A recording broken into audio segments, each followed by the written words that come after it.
അപ്പം നമുക്ക് തേങ്ങ ബിസ്ക്കറ്റ് എങ്ങനെയാണ് തയ്യാറാക്കുന്നതെന്ന് നോക്കാം. അതിനായിട്ട് 2 കപ്പ് തേങ്ങ ചിരകിയത് ഒരു പാനിലേക്ക് ഇടുക. അതൊന്ന് ചെറുതായിട്ട് ഒന്ന് ചൂടാക്കിയെടുക്കുക. അത് ഒന്ന് കളറ് മാറേണ്ട ആവശ്യമില്ല. പിന്നെ അതിനകത്തേക്ക് ഒരു 1/2 കപ്പ് പഞ്ചസാരയിൽ ഒരു 3 ഏലക്കായിട്ടൊന്ന് പൊടിച്ചെടുക്കുക.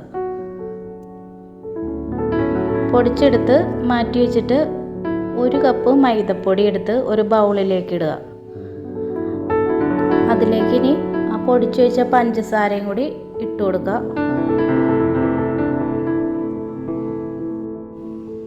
അതിലേക്ക് ഒരു നുള്ളു ഉപ്പും നേരത്തെ വറുത്ത് വെച്ച ആ തേങ്ങയുടെ മിക്സും കൂടി അതിലേക്ക് ഇട്ടിട്ട് നന്നായിട്ട് ഒന്ന് മിക്സ് ചെയ്യുക.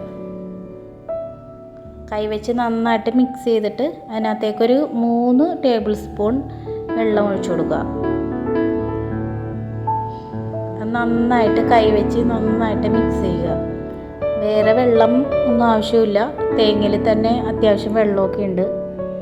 അപ്പോൾ നമുക്ക് ഇങ്ങനെ പിടിയുമ്പോൾ ഇങ്ങനെ ഒരു ഉണ്ട പോലെ കിട്ടണം, അതാണ് അതിൻ്റെ പരുവം.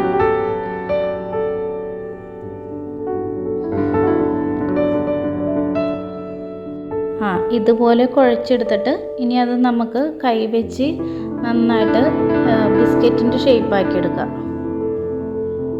കൈവച്ചൊന്ന് പരത്തിയിട്ടൊന്ന് ബിസ്ക്കറ്റിൻ്റെ ഷേപ്പാക്കി എടുത്തിട്ട് ഒരു ഭംഗിക്ക് വേണ്ടി ഒരു ചെറി പകുതിയാക്കി കട്ട് ചെയ്തത് ഒന്ന് വെച്ചു കൊടുക്കാം.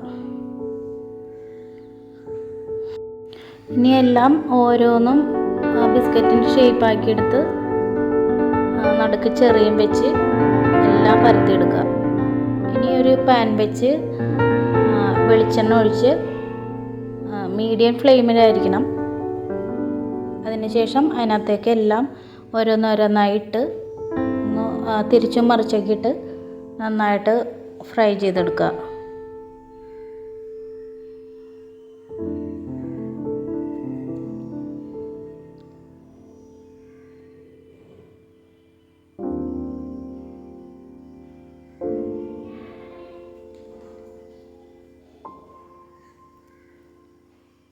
ചെറിയ ഗോൾഡൻ കളറാകുമ്പോഴേക്കും നമുക്കതിൽ നിന്ന് വറുത്ത് കോരിയെടുത്ത് മാറ്റാം. അപ്പം നമ്മുടെ നല്ല ടേസ്റ്റിയായ തേങ്ങാ ബിസ്ക്കറ്റ് നമുക്ക് റെഡി ആയിട്ടുണ്ട്. നല്ല ടേസ്റ്റാണ്. വീട്ടിലുള്ള സാധനങ്ങൾ വെച്ച് തന്നെ പെട്ടെന്ന് തന്നെ തയ്യാറാക്കാൻ പറ്റും. ഉള്ളിൽ നല്ല സോഫ്റ്റും പുറമെ നല്ല ക്രിസ്പിയുമായിട്ടുള്ളതാണ്. നല്ല ടേസ്റ്റാണ്.